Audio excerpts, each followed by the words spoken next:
To this edition of Frankie Flowers. I got to figure out. Oh, there we go. Boom. I hope everybody's doing great. Hope you guys had a great weekend overall. For those that don't know who I am, my name is Frank Ferragini, aka Frankie Flowers of City TV's Breakfast Television. You can see me Monday through Friday on City TV from 6 a.m. to 10 a.m., where I'm wild about weather, passionate about plants. I'm a 4-time best-selling garden author, and I come on here each and every Sunday at 7 just to answer your garden questions and see what's going on in your world. For those that maybe watch BT, you know that last week from Tuesday to Friday, I was in Orlando at Universal Studios. Coming up, we're going to show you some pictures of that. Coming up, we're going to talk a little bit about pests in the garden. And coming up, we're going to find out what's going on in your world. If you have any questions, of course, I encourage you to just put those in the comments. Those comments will come to me and I can answer those questions for you. My whole goal is to be here to help you kind of have a better journey in the world of gardening, kind of help you get growing, help you get going. And if I can't answer the questions, we have a great community of gardeners that are on here to answer them for you.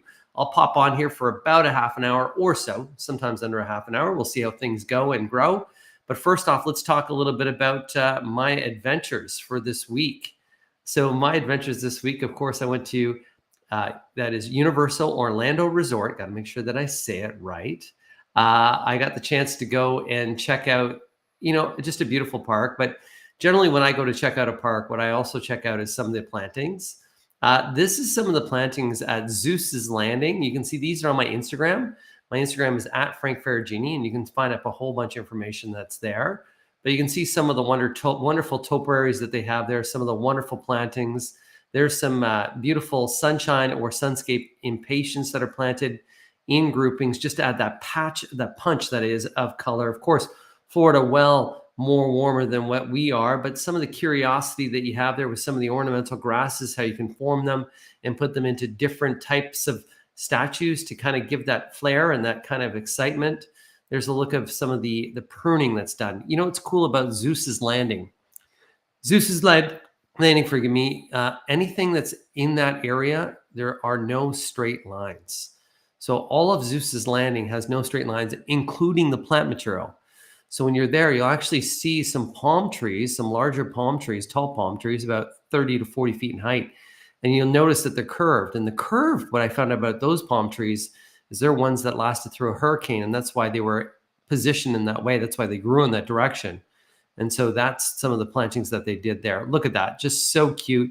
As well, some of the great roses. These are knockout roses. You want a great rose variety, whether you're in Florida and or in Ontario or really right across Canada.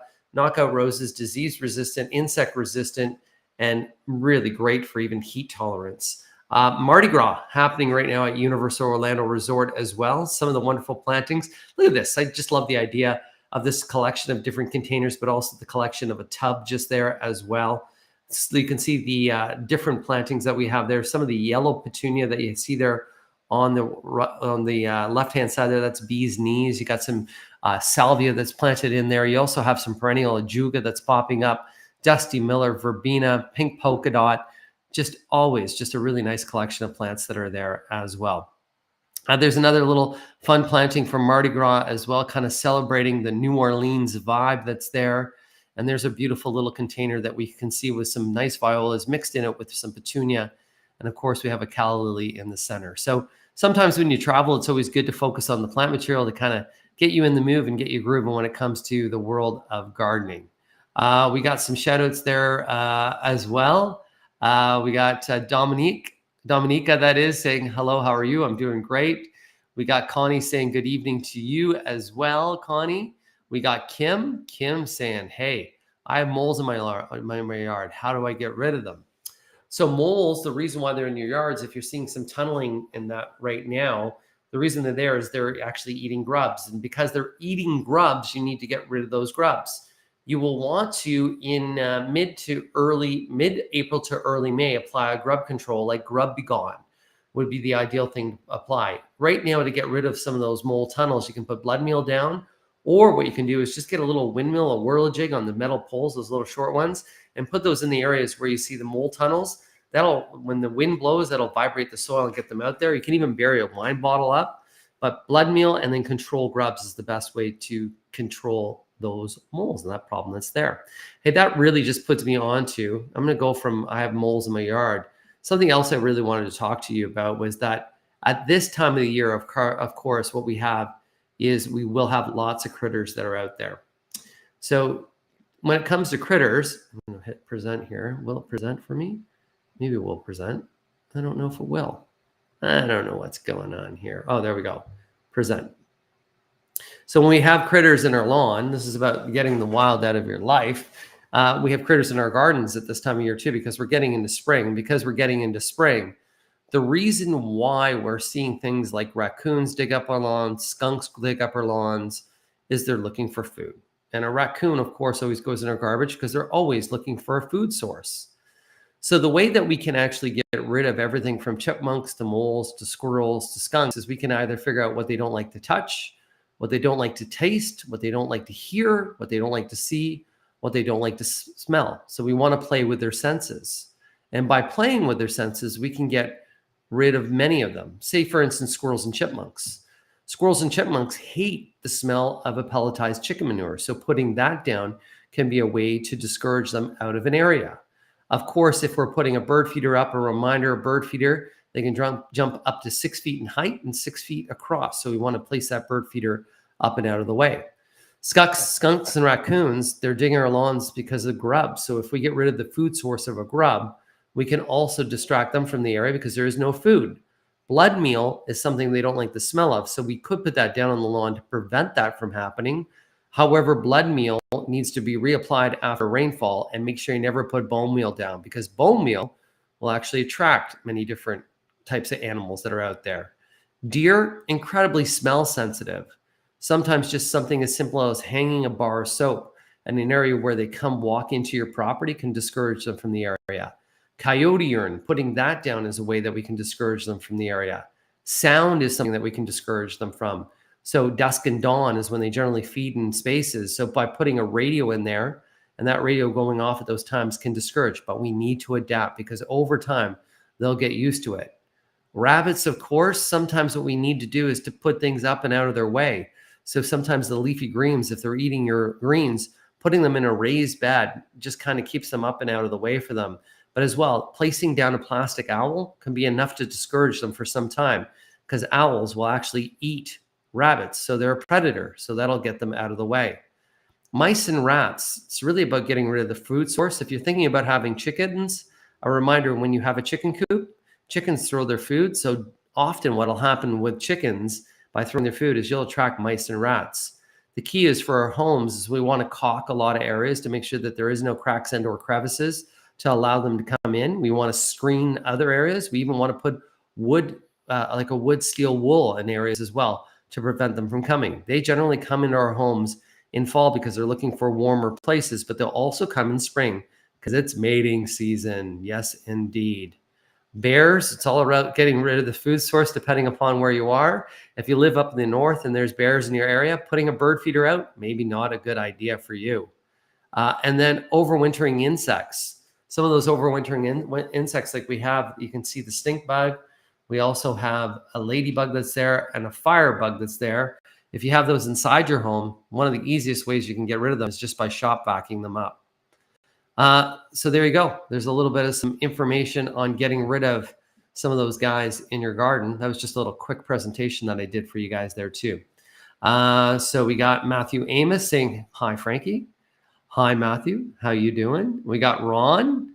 Hi, Ron. How you doing today? Just wondering when I should rake my lawn and weed and feed. As long as your lawn's firm underfoot, that's when you want to rake it. You never want to rake your lawn when it's too wet, so that it'll actually create compaction by stepping on a wet lawn. The weed and feed, which is a corn gluten that's going to put down a coating over weed seeds like crabgrass, that should be put down while the weeds are still in dormancy. I would wait till about the 1st of April before I did that. Even Easter weekend's a good time to do that weed and feed. But a reminder, you can't put grass seed down for another 6 weeks after you put the weed and feed down. We got Michelle from Windsor saying, hey, how you doing? We got Cheryl saying hello this evening as well. Hello to you as well. We got our good friend, Danny. Thank you for sharing some inspirational flower pots. Hey, from Huntsville as well. We got Jerry Lynn from Stainer giving us a shout out. We got Kim saying, "Oh wow, okay, thank you." We got Matthew saying that he watched the Wonka movie last night with his mom and dad. We got Donna with a question this evening as well. Does putting human hair clippings in the garden have any impact? With things like deer, they can repel because they'll smell the threat of a human. That sometimes can work. Actually, when the human hair breaks down, it'll actually add nitrogen in the soil. Sometimes it can help with rabbits. Even dog hair, putting dog hair around garden spaces as well can repel rabbits, raccoons, and may even repel some skunks, but they will adapt. The key is we can do all these different things, but we got to change it up every once in a while, because as soon as they feel that there's no threat and they'll test that there's no threat, then they'll come back into that space. Good question, though, by the way. We got a shout out this evening from Oakville. Savita, hello there. We got Diane. I forgot to say happy St. Patty's Day. That's why I got green on board today as well. We got Tanja, which is saying, tune every Sunday for all your great information. I just let you guys know tomorrow morning on Breakfast Television, I will be live at Elliott's Tree Farm to talk a little bit about maple syrup, which is kind of fun. Nancy from the beautiful shorelines of Lake Erie at Port Dover, hello to you. We got CGel saying hello this evening as well. We got another happy St. Patty's Day from Susan. My neighbor lost one of your books. It was a book on growing food. She can't find any bookstore. Is it available anywhere? So that's called Food to Grow is the book. Unfortunately, it's sold out and it's out of print right now. I'm trying to get HarperCollins to do another run on the reprint because it's a really great book. So what I would recommend for you to do is to go, if you go on Amazon, sometimes you can see some used ones for sale, but also it should be available at local bookstores. Many local libraries, many libraries have it as well. We got Deborah giving a shout out. Boom, boom, boom. Hi there as well. Also want to remind people that this coming Friday, I will be at the Spring Cottage Life Show speaking about carefree containers. So at the Spring Cottage Life Show, you can see me there on this Friday. We got Tara giving us a shout out as well. Hi, Frankie. I bought an AeroGarden and keep seeing posts about dramatic aphid outbreak. Any tips for prevention? So the key is just insecticidal soap can prevent that. I have my AeroGarden here, no aphids whatsoever. Aphids, of course, will track in with animals and even on yourself and on your clothing. And then spraying of something like Bug Be Gone can really control aphids. Good air circulation around them as well, and then a constant pruning as well. You can get insects at any time. Aphids, of course, the reason why you use an insecticidal soap like Bug Be Gone is it will coat and smother the aphids and will kill them off. So as a prevention, what you can do is even just once we get to those plants to a mature size, spray with a little bit of Bug Be Gone. It has no residuals, so it won't cause any harm to any food crops that are out there. Good question, by the way. Heather, hi, Frankie, any suggestions for mock orange that doesn't have many blooms? So the reason why we may have any flowering shrub that lacks some blooms is improper pruning. Mock orange should be pruned after bloom period. So that's in late spring, prune back by about a third. Lack of light. So let's say that they're planted in an area where a lot of overhead trees have now grown and shaded it out, and there's not a full sun exposure. That can be the other reason. Fertilizing with too high nitrogen, too high of a first number. Let's say your lawn fertilizer may be being spread into the area where the mock orange is, promoting a lot of green growth, but no growth, no promotion for blooms. A higher middle number, phosphorus, will help promote those. So once again, that's the three. Improper pruning, not enough light, improper fertilizing.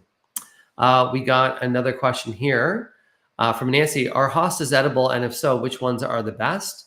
Hostas are not toxic or harmful, but I wouldn't recommend as using them to eat because they're really not a tasty and or represent any benefit to eat. Some of the softer type leaves are all the green and variegated leaves. Those are the softer foliage. The blue leaves are a little bit tougher. So if you're deciding on that, but I'd rather you plant kale than hostas. Hi, Frankie from Peterborough. This is Joyce. Will my Weigela bush flower again after rabbits chewed it down to about 7 inches? As SS for spelling, LOL. Weigela is a fairly dominant and fairly aggressive growing plant. Pruning it down to 7 inches, it should sprout from the bottom. It will bloom if it does sprout. So I would just wait. A thing that you can do to prevent animals like rabbits from chewing flowering shrubs like that is spray with Animal Be Gone. It'll actually leave a really bad taste on them. and that'll prevent them from coming in. So once again, Animal Be Gone will work for you. Crystal Allen says, thank you, Frankie Flowers, and I thank you as well. Joyce, who's saying that you can eat the new shoots of the hostas, but you can eat more so if you want thinking about eating something from the spring garden that's in the shade garden. It'd be fiddleheads. It'd be the fern fiddleheads. Those are the ones that are way more tasty and better for you to eat. Teresa, hi Frankie. How do I stop rabbits from eating my hostas? Thanks, Teresa. Once again, Animal Be Gone. Spraying Animal Be Gone. It has Bitrix on it. Bitrix is the one that leaves a bad residual taste on the hostas, and the rabbits will have a trained behavior. They'll go, oh, this doesn't taste good, and they'll go and eat your neighbor's hostas, which is way better than that. We got Connie who's saying that Amazon has a Kindle edition. If you do Food to Grow as well, Food to Grow, and you just go, you can get to HarperCollins, and there is a Kindle edition, a digital edition of Food to Grow, if you wish as well. I do like a tangible book. Food to Grow is this book right here, which did win a silver award from the Taste Canada Awards. It is really just a wonderful book with everything that you need to know about growing food, from how many plants you need to plant to growing in troughs, growing in containers. It's actually, I know I wrote it. I put my love and soul into that book, and it's a really good book. So we just got to get HarperCollins to run another printing of that. Try and do that. That's the trouble when you actually work with publishers. Are wonderful, amazing, but then there's always limitations. You learn, man. That's all I got to say. We got Deborah, hey, from Trout Creek. I forgot to mention my town, Trout Creek. How you doing? We got Matthews, who's giving us Matthew Amos, telling everybody happy St. Patrick's Day as well from to Sid. We got Bonnie giving us some nice stars there. Thank you, Bonnie. We got Janice. Good evening, Janice. Hi, Frankie. I started fertilizing my indoor plants. How often would you recommend fertilizing? Once a month, at most twice a month. And of course, if you watched my Instagram, you can see the Miracle Grow singles for me are the easiest ways to fertilize. You just pour one into a watering can, boom, you're done. Full transparency, I do work with Scott's Miracle Grow. So yes, I do promote their products, and because I've actually seen the science and I know they work. So I feel there's a reason why they're such a great company. They put a lot of research in as well. We got Sue. What does Sue say? My vegetable garden is near pine trees and constantly has needles falling. That means that you will have slightly more acidic soil. I try to rake them the best that I can, and I'm not able to move the garden. Does this greatly affect the soil quality of the vegetables? Thank you, or thanks, forgive me. I would be more concerned with the amount of light. So first and foremost, if these pine trees are restricting light to the garden, a vegetable garden will grow best when there's at least 6 hours of sunshine. The pine needles in the soil itself will acidify the soil slightly, which will be great for tomatoes. Tomatoes do like slightly acidic. I would rake a bunch of them out. If you do a soil pH test, just do a pH test on your soil. If it is highly acidic soil, then you can always put a horticultural lime in, which will actually help lower the pH and actually help reduce the acidity of the soil. But once again, tomatoes should do well, but the main thing is sunlight, super important, sunlight. We got a question and or comment here from Danny. My spike plant ended up getting aphids. I couldn't find Bug Be Gone, so I opted out using Dawn Power Wash foam, and it worked amazing. And I saved my 10-year-old spike plant. So the same thing, dish soap, liquid dish soap can work to help cure an aphid issue because they're smothering the aphids, which is a great way to do that. Rebecca Glover, which is having a comment and a question. Can I plant flower seeds, pansies, etc. in containers in my unheated porch? So most seeds will not germinate until we get at least a soil temperature of above 10 degrees. The ideal soil temperature for seeds to germinate is around 17 degrees Celsius. So you can put seeds there, no problem. They'll germinate when the soil is a little bit warmer. The pansies, of course, can take a little bit cooler conditions. Pansies actually have quite a long grow time. So by the time the pansies actually ended up coming into bloom, it may be too warm for them. Pansy is a cool crop, cool loving plant, flower, that is. And so as soon as we get warmer temperatures, they tend to burn out. So I would do it for an experiment. But just a reminder that they may stretch and get a little bit leggy because the temperatures will be too warm in June for them. Their pansies, violas are a great plant in April, May, June in Southern Ontario. After June, they will start to stretch. Just cut them back. And then what will happen is when temperatures cool in late September, they'll actually start to bush out and do well again. How do you control little flies that come in from garden soil? I used AC vinegar with a drop of Dawn and get some, but not all. So those little flies that come in from the garden soil, the ones that are on your potted plants indoors, are called fungus gnats. First thing is they're there because there's too much water. So usually your soil is too moist and there's decaying matter, decaying leaves on the bottom. So in order to reduce the amount of fungus gnats, first thing I would do is dry out the soil. So allow the plants to dry out. Second thing I would do is clean up any fallen leaves on the base of the soil, and then just sprinkle a little bit of cinnamon powder on the bottom of the soil, and that should reduce the majority of them. And if you can get a yellow sticky strips, what'll happen is the mature adult stages of the fungus gnats will fly, be attracted to the yellow, stick on there, and then they won't be able to lay eggs. So those are 3 ways that you can control fungus gnats. Sigel Patel. I'm from Fort McMurray in Alberta. Hello, and I'm planning to buy a grow tent as growing price of vegetables, which is a good one. And can I get marketplace grow tent without lights, fan, and filter? Is it worth to buy it? So for the grow tents, if you're thinking about growing indoors, you will need a lighting source. You will need a fan to circulate those air. The best plants to grow in those grow tents would be some of the warmer crops. That would be peppers, cucumbers, and tomatoes. Those are the 3 best items that you could grow in a grow tent. For things like leaf lettuce, head lettuce, romaine lettuce, cabbage, cauliflower, broccoli, parsley, those will grow better outdoors, even in Fort McMurray, because they don't like the warm, because what happens is that lighting system is it's just a little bit too warm for them. Check out hydroponic growing though.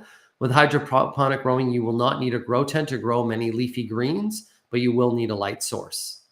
Tracy Reynolds, which she is saying, is it your indoor plants? Oh, she's asking Deborah. So I love this, that the community actually asks people their questions to help, right? So this whole community that's here is we'll comment, we'll know if we know answers, if we have recommendations, suggestions, that's why we hop on there. And we got one of my most frequently asked questions. No. Oh, hi, Frankie. What is the smallest hydrangea? Thank you. Probably one of the smallest, nicest blooming hydrangeas is Hydrangea Bobo. So B-O-B-O, Bobo, Hydrangea Bobo. It's a nice short growing hydrangea that blooms on new wood. So it's much easier than what a macrophylla would be. It's a proven winner's variety. So check out Hydrangea Bobo. That's the shortest variety. We got Caroline. My backyard grass has always struggled, more shade than sun.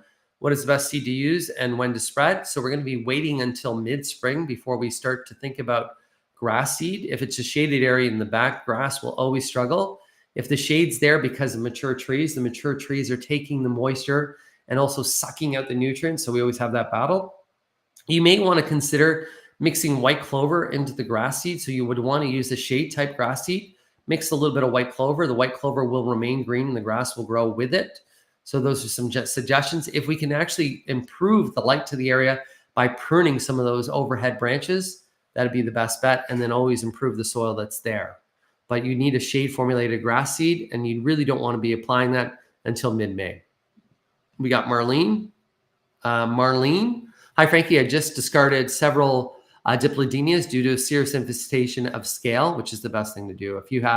Sometimes if we have a really bad infestation, especially with scale, you'll spend more money, more time trying to get rid of it than what it would be to replace them. Will freezing temps kill scale, and should I sterilize my pots before planting this season? Thank you, Marlene from Brantford. Bleach will help. So the freezing temperatures, empty the pots, put them upside down, put them outside. And then when you bring them in, just wipe them all down with bleach and you will be fine. Make sure you use new soil and you will be fine for sure.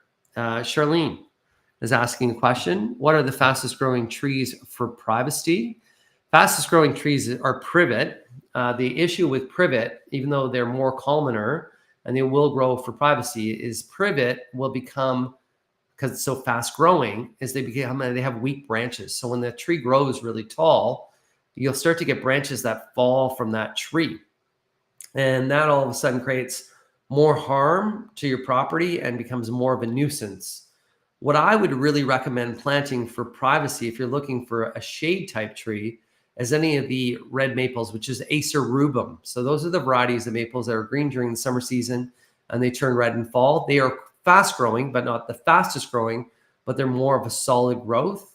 If you're looking for evergreens and you have a larger property, then I would go with the spruce. That's one of the more faster growing evergreen trees that are there. But it'd be really good, Charlene, to email me, Frankie@frankieflowers.com, Frankie@frankieflowers.com, and send me some pictures of the areas where you would want some privacy. In my backyard, I did an Acer rubrum, a columnar form, which is a pyramidal Acer rubrum. It was called Autumn, I think it was called Autumn Glory was the variety that I planted. So they are fairly quick growing that give me a wonderful fall color. And because they're a columnar tree, pyramidal, they don't grow as wide. They just pretty much grow up. So for a smaller backyard, they work out quite well. We have another question this evening from Inder. Hi, Frankie from Sarnia, beautiful in southwestern Ontario. A question about endless summer hydrangeas. I just moved about 15 of them a couple weeks ago. When should I fertilize these newly transplanted ones, as well as incredible hydrangeas? Thanks. So the endless summer hydrangeas and macrophilia, and they bloom on old wood. What I would do is as soon as you start seeing plants actively grow outdoors, so as soon as we start seeing some leaves crack, I would use a quick start fertilizer, which is a transplant fertilizer, on any of those hydrangeas that you moved. We're going to be going into some cooler temperatures, so they will be setting dormant for this week. We've been having some rain and it will be quite cloudy this week, so not to worry.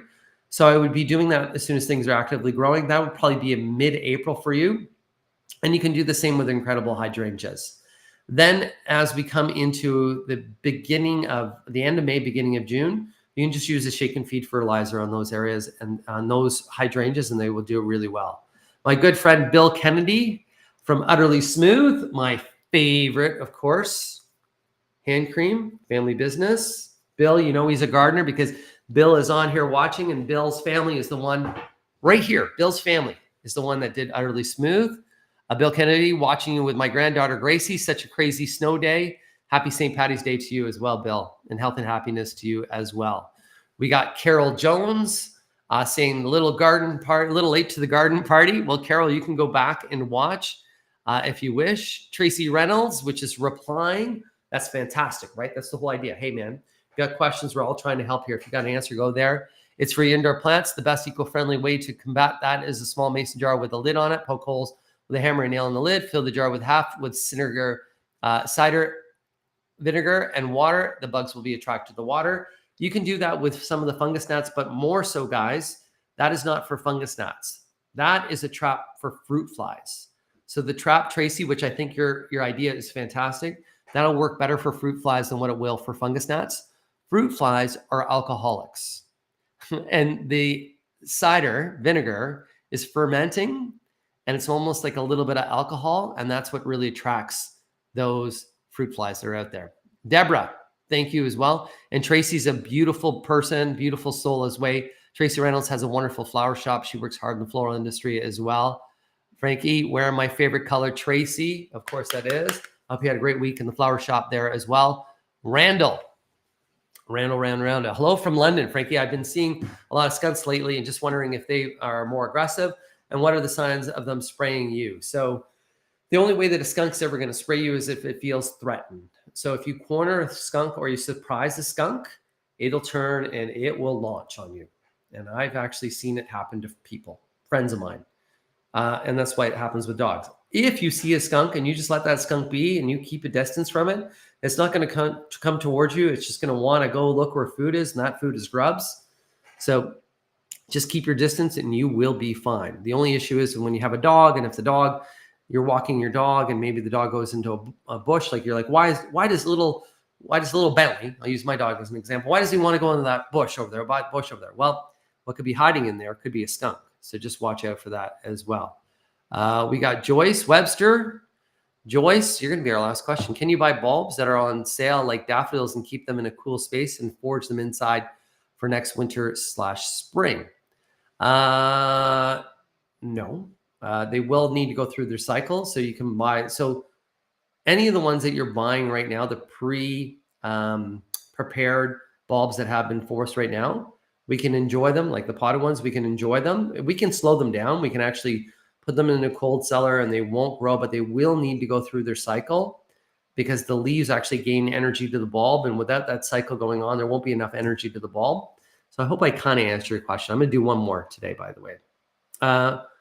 What temps do we use Scott's Turf Builder with corn gluten? That is the Scott's Wheaten feed. We're going to use that just before the buds crack outdoors. And we want to do that when we have a little bit, we had warmer conditions, right? We had 17 and 20 degree weather, but not consistently. So I would wait till about mid-April, just given the forecast is right now. And then we got Joyce Webster, and she's like, clover, plant that shit everywhere instead of grass. Well, the nice thing about white clover is that it's green, easy to walk on. You can cut it with a lawnmower, but it doesn't give you the look of grass that's out there. So some people love it, some people loathe it. So thanks for the comment as well. For all those that tuned in this evening, I hope you guys had a wonderful week. Happy St. Paddy's Day for you. Tomorrow morning, you can see me live on Breakfast Television from 6 to 10. I will be at a maple syrup farm tomorrow morning. I'll be with you all week. And then you can join me here next Sunday at 7, where I'm going to answer your garden questions. And of course, always take a look at my Facebook, always take a look at my Instagram. I'm always putting good information out there to help you grow a better garden this year. And if there's something you want to know about, if there's something you want me to do, a tip, a trick, or a video on, just email me, frankie@frankieflowers.com. To all that tuned in this evening, have a great night. Keep luminol and stay dirty. Just don't get caught.